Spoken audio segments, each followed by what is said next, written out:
போறோம். நாங்க காட்டுக்கு போறோம். டோராவின் புது பயணங்கள். பிங்கோ என்னடா மொட்டை? பிங்கோ எனக்கு சோட்டா பீம் வெச்சிட்டா. பிங்கோ போடா. உனக்கு சோட்டா பீம் வேணுமா?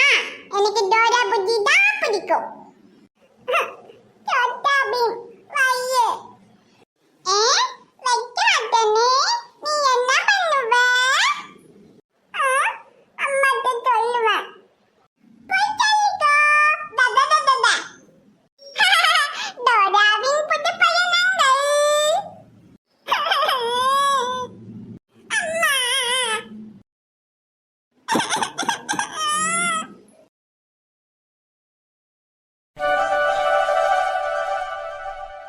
ஆரத்தி ரெடி பண்ணியாச்சு. அப்பவே கிளம்பிட்டோன்னு ஃபோன் பண்ணி சொன்னாக்கா, ஆனா இன்னும் காணலையே. அது சரி, 2 பிள்ளைங்களையும் தூக்கிட்டு வந்து சேர வேண்டாமா? அதுங்க இனி என்ன அட்டகாசம் பண்ணிட்டு இருக்குதுங்களோ தெரியல. சரி, இது இங்க இருக்கட்டும். அவங்க வராங்களான்னு வெளியே போய் பாப்போம். என்னடா பிங்கு, என்னாச்சு? எப்ப பார்த்தாலும் உனக்கு அழுதுதான் வேலையாடா?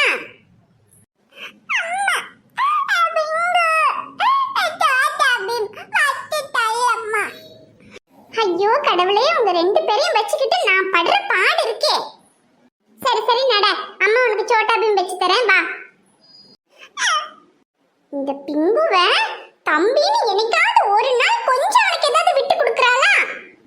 இவளை இப்படியே விட்டா சரிப்பட்டு வராது. வீட்டுக்கு நீ 2 குழந்தைங்க வரப்போகுது. அதுங்க வந்தாலும் அதுங்க கிட்ட இப்படித்தானே அடம் பிடிச்சிட்டு நிப்பா. இன்னைக்கு அவளுக்கு எல்லாம் சரி பண்ணி கொடுக்கணும்.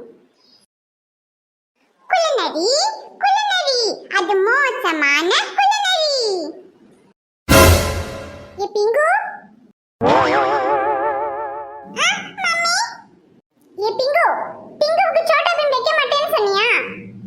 அது டோரா புஜ்ஜி இன்னும் கொஞ்ச நேரம் தான் மம்மி இருக்கும். அதுக்கப்புறம் முடிஞ்சிரும். அப்புறமா வச்சு தரேன் பிங்கு அப்படின்னு தான் சொன்னேன்.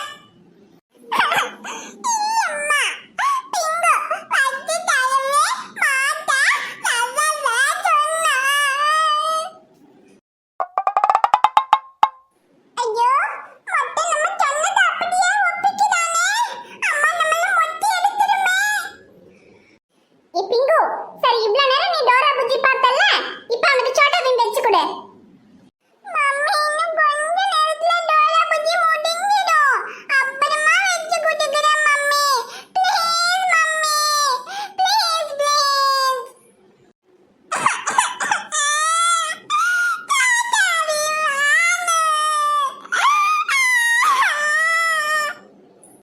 ஏ பிங்கு, இப்போ சோட்டா பீம் வைக்க போறியா இல்லையா?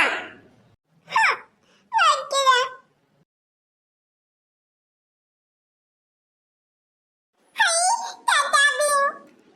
இங்க பாரு பிங்கு, இந்த வீட்ல இனியும் 2 குட்டி பாப்பாங்க வரப்போகுது. மொத்தம் இவங்க 3 பேருக்கும் சேர்த்து நீ தான் அக்கா. நீ தான் பொறுப்பா நடந்துக்கணும். குழந்தைங்க என்ன கேட்டாலும் விட்டு கொடுக்கணும். புரிஞ்சுதா? சரி மம்மி. சரி பிங்கு, இப்ப அத்தை குட்டி பாப்பாங்க எல்லாரும் வீட்டுக்கு வந்துருவாங்க. சரியா? அம்மாக்கு நிறைய வேலை இருக்கு. நீ டிங்குவா அழாம பாத்துக்க. சரியா? சரி மம்மி.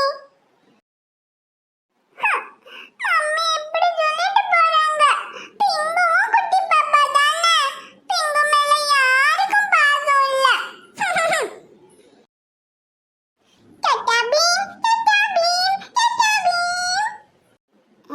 டிங்கு மொட்டை, இதுதான் உனக்கு இருக்கு.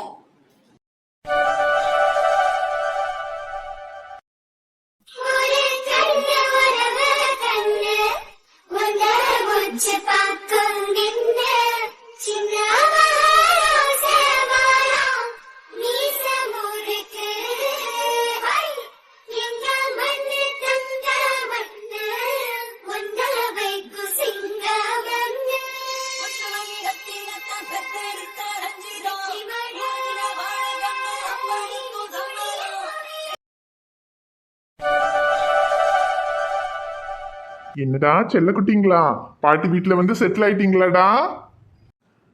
நீங்க செட்டில் ஆகுறீங்களோ இல்லையோ, உங்க அம்மா பாருங்கடா, பெட் மேல ஏறி உட்காந்து அவ செட்டில் ஆயிட்டா. மாமா என்ன மாமா செட்டில் ஆயிட்டா அது இதுன்னு சொல்றீங்க? பின்ன என்ன தங்கம், உனக்கு என்ன, ஜாலியா பெட் மேல ஏறி உட்காந்துட்ட. இனி குழந்தைங்களை எல்லாம் உன் அம்மாவும் சித்தியும் பாத்துக்குவாங்க, நீ ஜாலியா இருப்ப. ஆனா நான் தான் இனி நம்ம வீட்டுக்கு போனதுக்கு அப்புறம் என்ன பண்ண போறனோ தெரியல. ஹாஸ்பிட்டல்லனா கூட காலையில வந்து சாயந்தரம் வரைக்கும் இருப்பேன், யாரும் எதுவும் சொல்ல மாட்டாங்க. ஆனா இங்க எப்படி வந்து இருக்க முடியுமா? ஏன் மாமா இங்க வந்து இருந்தா உங்களை யாரு கேட்க போறா? இது உங்க மாமியார் வீடு தானே? ஆமாண்டி, ஏதோ ஒரு நாள் வந்து இருந்தா சரி, என்ன தினமுமா வந்து இங்கே உட்கார்ந்துருக்க முடியும்? சரி விடுங்க மாமா, இனி என்ன ஒரு 10 நாளோ 15 நாளோ, அதுக்கப்புறம் நம்ம வீட்டுக்கு போயிருவோம்ல. அப்புறம் என்ன, அப்புறம் 24 மணி நேரமும் உங்க பிள்ளைங்களோட தானே இருக்க போறீங்க. ஏதோ இப்ப இப்படி சொல்ற, அப்புறம் மவளே 10-15 நாள் கழிச்சு நம்ம வீட்டுக்கு போலான்னு சொல்லும்போது, ஐயோ இல்ல மாமா, எனக்கு இங்கதான் ஃப்ரீயா இருக்கு, இங்கதான் எனக்கு ரெஸ்ட் எடுக்க முடியுது, அங்க நான் வரமாட்டேன் கிரமாட்டேன், நீ ஏதாச்சும் சொல்லு, அப்புறம் இருக்குடி உனக்கு. என்ன மாமா நீங்க, நான் போய் எப்படி சொல்லுவேனா? அப்படியெல்லாம் சொல்ல மாட்டேன். 10-15 நாள் கழிஞ்சதுன்னா நீங்க வந்து கூப்பிடலனாலும் நான் என் பிள்ளைங்களை தூக்கிட்டு வந்துருவேன். இதையே தாண்டி வளகாப்பு முடிஞ்சு வந்தப்ப சொன்னேன், ஆனா எங்கடி வந்த? அது வளகாப்பு முடிஞ்சப்போ நான் மட்டும்தான். ஆனா இப்ப குழந்தைங்க இருக்காங்கல்ல, குழந்தைங்களை பார்க்காம நீங்க இருக்க மாட்டீங்கன்னு எனக்கு தெரியாதா? அதெல்லாம் வந்துடும் மாமா. பாக்குறேன். ஏன் தங்கம், இது என்ன ஃபேனை சுத்துதா இல்ல சுத்துற மாதிரி நடிக்குதான்னு தெரியலையே, காத்தே வர மாட்டேங்குது. என்ன மாமா, எல்லா மருமகனுங்க மாதிரியும் நீங்களும் மாமியார் வீட்டை குத்தம் சொல்ல ஆரம்பிச்சிட்டீங்களா? அடியே, குத்தமெல்லாம் சொல்லலடி, உண்மையாவே காத்து வர மாட்டேங்குது, ஒரே புழுக்கமா இருக்கு. என் பிள்ளைங்க எப்படிதான் இந்த ரூம்ல படுத்து கிடக்குதுங்களோ எனக்கே தெரியல. அதானே பார்த்தேன், எங்க பொண்டாட்டிக்காக யோசிக்கிறீங்களோன்னு. ஓ, உங்க பிள்ளைங்க புழுக்கத்துல இருக்காங்கன்றதுக்காக சொல்றீங்க ஏன் மாமா? ஏச்சி லூசு, பிள்ளைங்கன்னு இல்லடி, நீயும் இந்த ரூம்ல தானடி இருக்க, அதுக்காக தான் சொன்னேன். ஐயோ மாமா, ஒன்னும் கவலைப்படாதீங்க, ஃபேன்ல எல்லாம் நல்லா தான் காத்து வருது. அப்படி உங்க பிள்ளைங்களுக்கு காத்து பத்தலன்னா இங்க டேபிள் ஃபேன் கூட இருக்கு, அதை எடுத்து வச்சு கொடுக்குறேன், போதுமா? உங்க பிள்ளைங்களை அப்படியெல்லாம் நாங்க புழுக்கத்துல விட்டுற மாட்டோம் மாமா. சரி தங்கம், உன்னை நம்பிதான் என் 2 செல்லங்களை உன்கிட்ட விட்டுட்டு போறேன், பத்திரமா பாத்துக்க. ஐயோ பாத்துக்கிறேன் மாமா, நீங்க கவலைப்படாம நிம்மதியா இருங்க. அப்புறம் என்ன இப்பவே போறீங்களா? கொஞ்ச நேரம் இருந்துட்டு போங்க மாமா. என் பிள்ளைங்களோட இருக்கணும்னு தான் தங்கம் எனக்கும் ஆசை. ஆனா அங்க தோட்டத்துக்கு போய் 2-3 நாள் ஆகுது. ஆஸ்பத்திரியில இருந்தப்போ தோட்டம் பக்கம் சரியா போகவே இல்லை. அங்க இனி என்னாச்சோ ஏதாச்சோ ஒன்னும் தெரியல. நீ போய் தான் தங்கம் பார்க்கணும். நான் கிளம்புற தங்கம், அம்மா வேணா கொஞ்ச நேரம் இருப்பாங்க, சரியா? சரி மாமா. சரி தங்கம், பிள்ளைங்களை பார்த்துக்க, நீயும் கவனமா இரு. நான் வேலையெல்லாம் முடிச்சுட்டு நைட்டு வீடியோ கால் பண்றேன், என் பிள்ளைங்களை பார்க்கணும், சரியா? சரி மாமா, சரி பார்த்து போயிட்டு வாங்க. சரி செல்லக்குட்டிங்களா, அப்பா போயிட்டு வரேன்டா. அப்பா நாளைக்கு வரேன். என் செல்லக்குட்டிங்க அம்மாவை தொல்லை பண்ணாம இருங்க.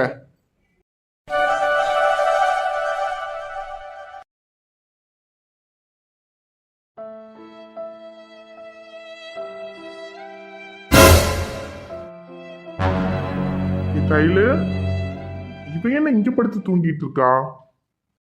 கையில எந்திரடி. ஐயோ, கையில எந்திரிக்க மாட்டேங்கிறா. டாக்டர், என் ஒய்ஃபுக்கு என்னாச்சு டாக்டர்? ஒன்றும் இல்லைப்பா, அவங்க ரொம்ப எதையோ யோசிச்சுக்கிட்டே இருந்தனால மைண்டு கொஞ்சம் டிப்ரெஷன் ஆயிருக்கு, அதனால தான் மயக்கம் போட்டு விழுந்திருக்காங்க. மற்றபடி வேற எந்த பிரச்சனையும் இல்லைப்பா. ஓகே டாக்டர், நான் கூட என்னமோ எதுன்னு பயந்தே போயிட்டேன் டாக்டர். பயப்படுற அளவுக்கெல்லாம் ஒன்றும் இல்லைப்பா. அது மட்டும் இல்லாமல் ரொம்ப வீக்காக இருக்காங்க, அதனால ஒரு 2 பாட்டில் குளுக்கோஸ் ஏறட்டும், அதுக்கப்புறமா வீட்டுக்கு போய்க்கலாம், சரியாப்பா? Okay doctor. பா தம்பி, கொஞ்சம் விட்டமின் டேப்லெட்ஸ்லாம் நான் உங்களுக்கு எழுதி கொடுக்குறேன், என் ரூமுக்கு வாங்க. சரிங்க டாக்டர். என்னடி கையல், நான் ஒரு நிமிஷம் எவ்வளோ பயந்தே போயிட்டேன் தெரியுமா? சாரி சக்தி, எல்லாம் என்னால தான். நான் தான் தேவையில்லாம எதையெல்லாமோ யோசிச்சுட்டு இப்படி ஆயிடுச்சு. சரி விடு, இதுக்கப்புறமாவது கண்டது எல்லாம் யோசிக்காத கையல். இல்ல சக்தி. சரி சரி, ட்ரிப்ஸ் ஏறட்டும், அதுக்குள்ள நான் டாக்டர் ஏதோ மருந்து எழுதி கொடுக்குறேன்னு சொன்னாங்கல்ல, அதை போய் வாங்கிட்டு வந்துடுறேன். சரி சக்தி. மேடம். வாங்க தம்பி, உட்காருங்க. இங்க பாருங்க தம்பி, அவங்களுக்கு விட்டமின் டேப்லெட்ஸ் எழுதி கொடுக்கறதுக்காக மட்டும் நான் உங்களை ரூமுக்கு வர சொல்லலை. உங்ககிட்ட ஒரு முக்கியமான விஷயத்தை பற்றி பேசுறதுக்காக தான் வர சொன்னேன். என்ன டாக்டர், என்ன விஷயம் டாக்டர்? தம்பி, அவங்க மயக்கம் போட்டு விழுந்ததுக்கு அவங்களுக்கு டிப்ரெஷன் ஆனதும் அவங்களுக்கு பிபி கம்மியானதும் தான் காரணம். ஆனால் அவங்கள டெஸ்ட் பண்ணதில் எங்களுக்கு வேறொரு விஷயம் கூட தெரிய வந்திருக்கு. அதை உங்ககிட்ட சொல்கிறதுக்காக தான் நான் உங்களை வர சொன்னேன். என்ன டாக்டர்? அவங்க ரொம்ப நேரமாக மயக்கத்துலேருந்து தெரியலங்கிறதுனால நாங்கள் அவங்களுக்கு ஃபுல் பாடி செக்கப் பண்ணியிருந்தோம். அப்புறம் ஸ்கேன் கூட பண்ணியிருந்தோம். அதில் அவங்களுக்கு கர்ப்பப்பையில் வந்து ஒரு சின்ன ப்ராப்ளம் இருக்குது தம்பி. என்ன டாக்டர் சொல்கிறீங்க? ஆமாம் தம்பி, அவங்க கர்ப்பப்பை ரொம்ப வீக்காக இருக்குது. ஒரு குழந்தைய தாங்குற சக்தி அதுக்கு இல்லை. அதாவது அவங்க கர்ப்பமாகிறதுக்கு எந்த விதமான சான்ஸும் இல்லை.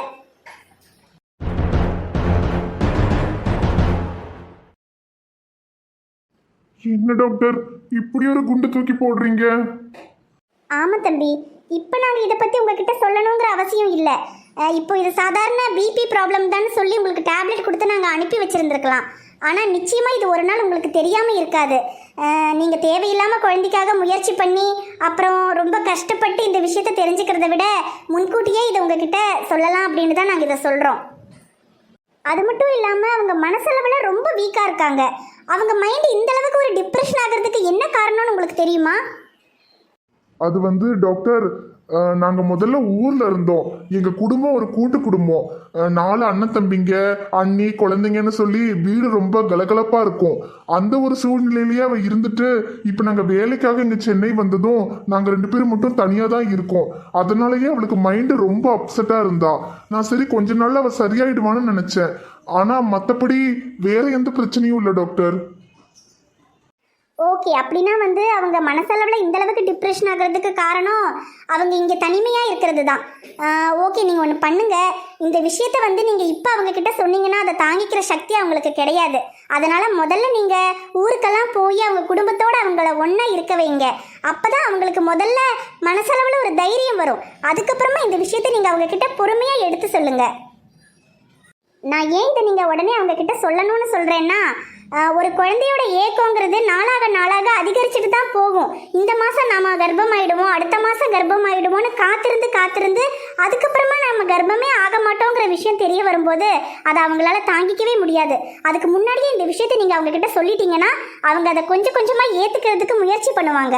அதுக்காக தான் உங்ககிட்ட நான் இந்த விஷயத்த முடிஞ்ச அளவுக்கு சீக்கிரமாக சொல்கிறேன். அதுக்கு முதல்ல அவங்க மனசளவில் தைரியமாகணும். அதுக்கு நீங்கள் அவங்கள ஊருக்கு கூட்டிகிட்டு போகணும். அங்கே போய் எல்லாரோடையும் இருக்கும்போது அவங்களோட இந்த டிப்ரெஷன் இதெல்லாம் கொஞ்சம் சரியாகி அவங்க மனசு கொஞ்சம் தைரியமாயிடும். அதுக்கப்புறமா நீங்கள் பொறுமையாக இந்த விஷயத்த சொல்லி அவங்களுக்கு புரிய வைக்க பாருங்க. Okay doctor.